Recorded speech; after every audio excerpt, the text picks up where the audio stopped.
Next step, I want to disconnect a bunch of the stuff in the fuel rail system here. And according to the workshop manual, we're supposed to take off the pressure line to, I think these are the fuel pressure centers for each of the fuel rails. And then I'm going to disconnect the electrical connection for each, which is just squeeze and pull. And then I'm going to disconnect the temperature sensor for the fuel and pull that off. Next up is to squeeze and pull off the connectors for each fuel injector. Just take your time. What you're going to realize that the back sixth of the engine is under the dash. Okay, so just work your hand in there carefully. There's number 11, and there's number 12 off. Okay, so I've got all the electrical connectors off for the injectors and all the sensors. I'm going to disconnect up here at the front the electrical connector for the temperature sensor on the water pump housing. And I'm also going to disconnect, take this 8mm nut off for this coolant pipe. Just going to put the nut back on to keep it there so I don't lose it. So now that pipe's loose, and all the wires are loose, all the hoses are loose. So now there are 6 fuel rail bolts. So 1, 2, 3 on that side, and there'll be 3 more from the other perspective on this side. So I'm going to use my a 6.8mm socket. I've got it on a universal joint. Break it loose, and then get on the center one here. Oh. Extension on this one. And I'm starting to smell a little bit of fuel now as the system loosens up. It'll be breaking its connections, I think, with the injectors. I'm going to get this back one off before it's too late, because it is in a tough to reach spot.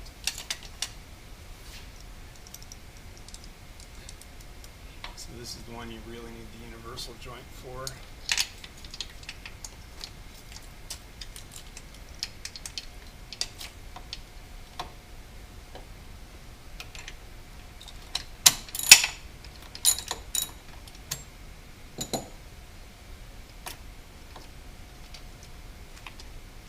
Definitely getting a serious amount of fuel smell right now. Just pointing out again that I've depressurized the fuel system. See my other video post for that. And I've disconnected my battery entirely, so there's no chance of a spark.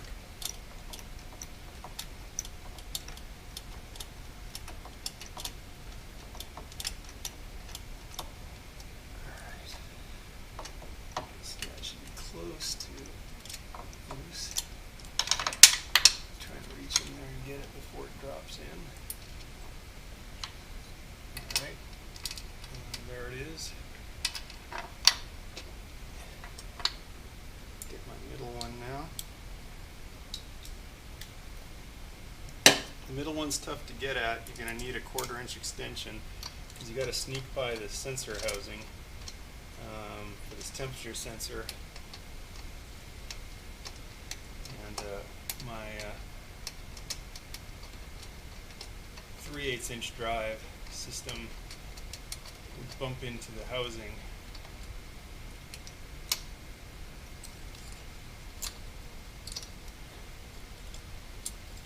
Alright, there's that one. Get the front one off here. Now the fuel rail is still attached at the back where the fuel pipes come on. They talk about using a special tool to disconnect it, and there's the third. I have no idea how I'm going to get on that thing to disconnect it.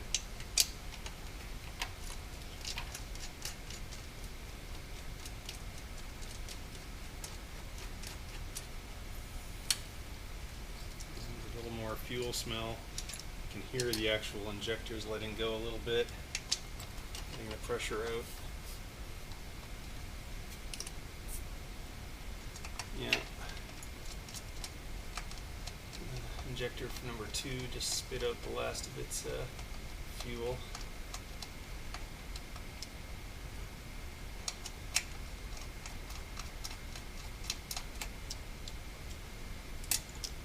Alright, now I need the universal to get on the very back one again.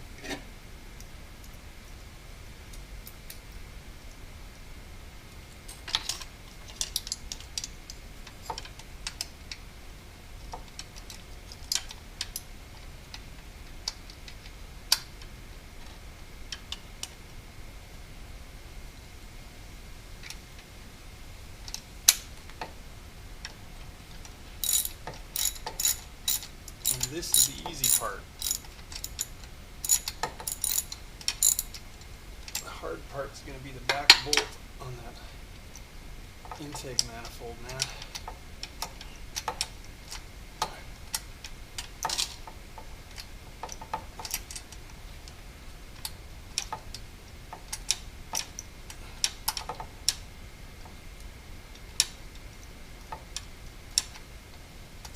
Now these things have a torque spec, but I don't know how, and I mean I'll use a torque wrench, but not exactly sure how with a universal joint you can guarantee you're getting the torque set. Alright, so that's all 6 injector bolts out, injector rail bolts out. So now the rails are loose. There's fuel galore all over the center now. And now would be a bad time to have a fire. And now we can see our fuel injectors, and they can be pulled out one at a time. Next I want to take out the fuel injectors, but I want to keep them in the cylinders that they belong in. So I've made this piece of cardboard. It's got the front of the engine labeled, left side, right side. I've got 2 holes for each cylinder. One's going to be for the spark plug, one's going to be for the fuel injector. So I'm going to use this to store them as I pull them out. So I'm just going to start plucking them out. Number 1.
And there we have it. 12 fuel injectors.